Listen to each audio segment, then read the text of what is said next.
पिंपरी चिंचवड शहर में एक चौंकाने वाली घटना सामने आई है, जहां एक 26 वर्षीय रिश्तेदार के प्रेमी की 11 लोगों ने बेरहमी से पीट कर हत्या कर दी।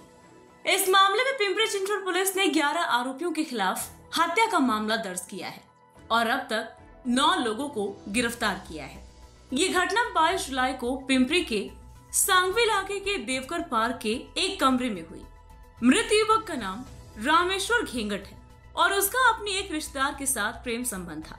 हालांकि लड़की ने परिवार से रामेश्वर के स्वभाव और उसकी आपराधिक पृष्ठभूमि के संदेह के कारण उनकी शादी का विरोध किया। चूंकि दोनों शादी पर अड़े थे, इसलिए लड़की के परिवार ने रामेश्वर को शादी की बात करने के लिए बुलाया। रामेश्वर अपने माता पिता के साथ उसके घर गया। दोनों परिवारों के बीच बहस हुई और इसी बहस के चलते लड़की के पिता और अन्य लोगों ने रामेश्वर को एक कमरे में ले गए। वहां उन्होंने उसके गुप्तांग, सिर और शरीर के अन्य हिस्सों पर बुरी तरह से मारा। इस पिटाई में रामेश्वर गंभीर रूप से घायल हो गया।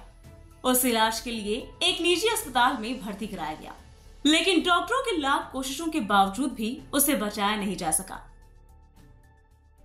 यामध्ये बंड गार्डन पोलीस स्टेशनवरून अकस्मात मयत रजिस्टर नंबर 0 नंबरने दाखल होऊन आला। अकस्मात मयत रजिस्टर नंबर घटना आमच्याकडची असल्यामुळे त्यांनी दाखल करून आमच्याकडे पाठवलं। आम्ही इकडे मयत दाखल केली 81/2025 प्रमाणे। मयत दाखल केल्यानंतर ते पेपर सगळे अवलोकन केले।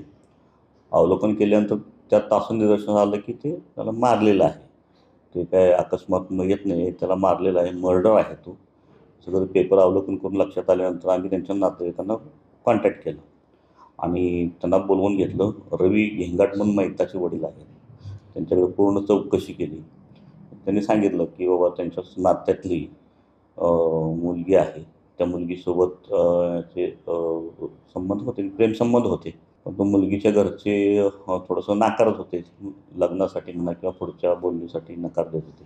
त्यामुळे त्या मुलाला ते टेन्शनमध्ये होता थोडं आणि त्या मुलाने थोडंसं गळफास लावून घेण्याचा प्रयत्न केला होता। त्यात घरच्यांनी तात्काळ हे करून त्याला वाचवलं आणि त्यानंतर मग मुलीचे घरचे नातेवाईक म्हणजे आई वडील किंवा मामा तर सगळ्यांनी त्यांना बोलणीसाठी बोलवलं इकडं आपल्या पिंपळे गुरवला।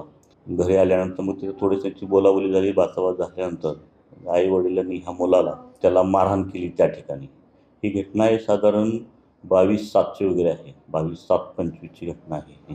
त्यानंतर ते आपसात नातेवाईक असल्यामुळे त्यांनी फारसं हे नाही केलं। ते मारहाण झाली, परत मग ते गेले निघून। ते ताडीवाला रोडला राहिले तिकडे। मारहाण झाल्यानंतर त्याला संध्याकाळी घेत होते, ते लघवीला वगैरे त्रास होत होता। ते बुधवाणी हॉस्पिटलला ॲडमिट केलं तर तिथं लक्षात आलं की त्याची किडनी केतरी वगैरे हे झालेले आहे, लघवी होत नाही, डायलिसिस वगैरे करावं लागेल। त्यानंतर मग घरच्यांनी प्रयत्न केले, औषधोपचार करायचा प्रयत्न केला, पण ठीक आहे त्याला यश आलं नाही। 26/7ला तो एक्सपायर्ड झाला, मयत झाला। 26ला एक्सपायर्ड झाल्यानंतर मग बंड गार्डन पोलीस एडी दाखल झाली बंड गार्डन पोलीस स्टेशनला आणि त्यांनी मग ते स्टेटमेंट वगैरे घेतलं, सगळं हे करून ते आमच्याकडे पाठवलं। ते लक्षात आल्यानंतर आम्ही मग ते सगळं स्टेटमेंट घेऊन थोडं अधिक तपास करून त्यामध्ये 11 आरोपी अटक केलेले आहेत, जे की मारायला होते त्या ठिकाणी त्या पोराला।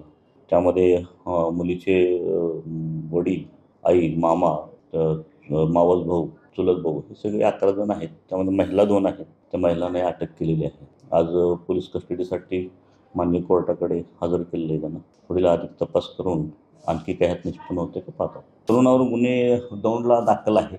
आम्ही चौकशी केली, त्यामध्ये तरुणावर त्या गुन्हे दाखल आहेत। पोस्को वगैरे गुन्हे दाखल झाल्याचं निदर्शनास आलेलं आहे। अधिक आम्ही बघत आहोत त्यामध्ये काय अजून ती केस कुठल्या स्टेजला आहे हे पण त्यामध्ये बघत आहोत। Bureau report, VSRS news, Pune, Maharashtra.